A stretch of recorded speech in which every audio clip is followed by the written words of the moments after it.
Good afternoon and welcome to Nasdaq Trade Talks. I'm your host, Jill Malandrino, Global Markets Reporter at Nasdaq. Joining me at the market site, we have Joyce. He's the Managing Director on Nasdaq's Market Intelligence Desk, and we have a number of charts to go through today to catch you up on what's happening with the banks, with the SOX, industrials. We have a lot to run through today. Before we get into our charts, though, Brian, action is pretty much so mixed. We have Nasdaq up fairly well.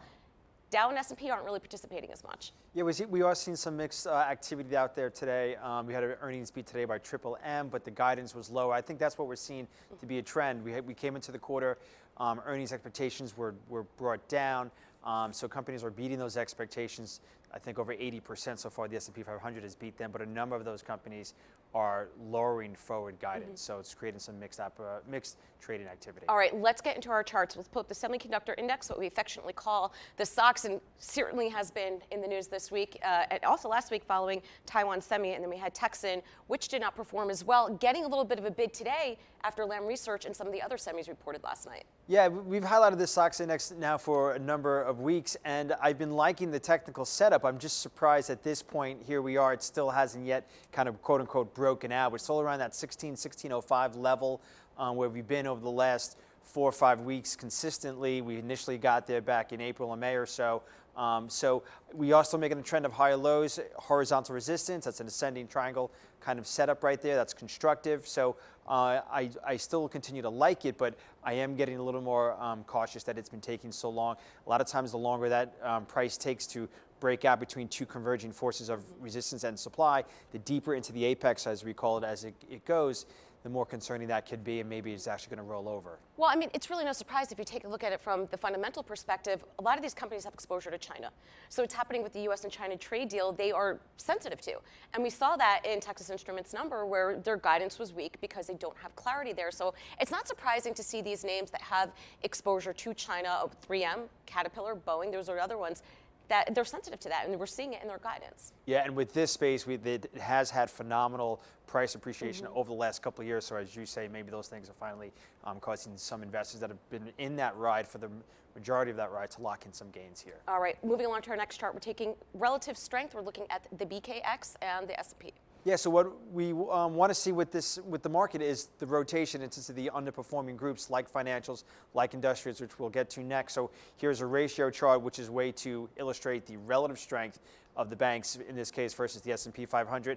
And what I like about it is we are breaking out in the last week, breaking back above the 40-week moving average, which is synonymous with the 200-day. A number of leading technicians on Wall Street at the major banks especially like to use the 40-week average and the ratio of the industries versus the S&P 500 to see which groups are outperforming the broader benchmark, the S&P 500. So this is the very early stages of a positive move here above the 40-week average, and I think that'll put this sector on the radar, back on the radar for a number of analysts looking to see which is the next group that's going to rotate into the into positive favor of investors. All right, moving along to your next chart, you have the BKX on a weekly. Why are you looking at the weekly here compared to the ratio? So the ratio is just telling us the relative strength versus the broader index. It's showing some signs of maybe reversing to the upside. So now let's take a look at the industry itself, the financial industry itself, and let's see if that is also showing some positive technical developments.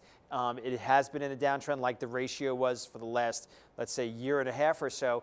But we are seeing this week a breakout above the declining trend line. We've been above the 40-week moving average for a number of weeks now. We've actually chopped around that going back for the last 2 quarters. So we're breaking out above the declining trend line. I do now want to see us get above and hold above this 103 level. Earlier today, we were at the top of this week's range. We're pulling back a little bit, but I am liking the price action here in this index as well. We had the big banks report earnings last week. A number of them did well.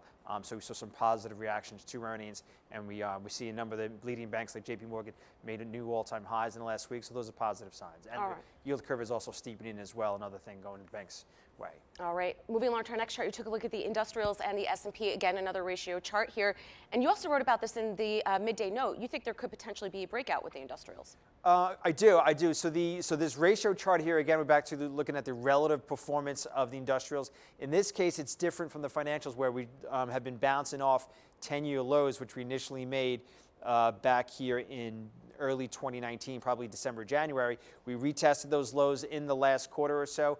We've so far held those lows. So this chart doesn't yet look bullish, but it is good to see that we thus far are holding these lows that we've been making for the last 10 months now. And when I then look at the direct chart of the industrial index itself, That's the weekly, the next one. which is the next chart, the weekly chart, we'll see that it's forming and if we get to that chart in a let's second. pull up that chart. There we go. So this is the weekly chart of the S&P 500 Industrials Index, and what we see is that it's made its 52-week high, or its all-time high, back in January of 2018, so almost 22, 21 months ago, and has since been, in the last few months, consolidating tightly on the right side. This is an inverse head and shoulder pattern. It has a upside projection up about 23% from here. Actually, I think it's 27% from here if we can get that breakout. The upside projection is based on the size of the corrective pattern that we've seen this industry go through over the last 21 months. So if we can get that breakout, there's a lot of reasons from a technical perspective to think that this group can really take off. And the reason why we wrote about it today in the midday note is because the market manufacturing data came out, the PMI data came out, and for the second consecutive month, it went higher, and it also beat expectations. I think if we can get it one more month of that measure going higher again, we haven't seen 3 consecutive months higher since early 2017, when the market was just coming, was just really beginning to take off. That's a significant move. 27% should it reach those levels. Oh, it's a phenomenal move. It'll impact the market overall too. Absolutely. I think there's a very good correlation between the S&P 500 and the industrials sector. So if we can get that breakout, and it's still a big if, we haven't seen it yet. It's been some time where we've been building this pattern. It's very similar to large consolidations patterns that we saw with the transports back in 2015 and 2016, with the financials as well. Right now, the materials index looks pretty similar to this also. So we just need to see that upside breakout. We haven't yet seen it yet. I don't know if it's going to take, a trade war agreement. I'm not hanging my hat on that happening anytime soon. But it is interesting to see a company today like Triple M come out with earnings, trade down 3-4%, and this index still holding its own. So maybe we can see some upside action if we get some positive announcements from companies. That'll be awesome for the 401k. Thank you as always, Brian, for joining us. No problem. And thank you for joining me on Trade Talks. I'm Jill Malandrino, Global Markets Reporter at Nasdaq.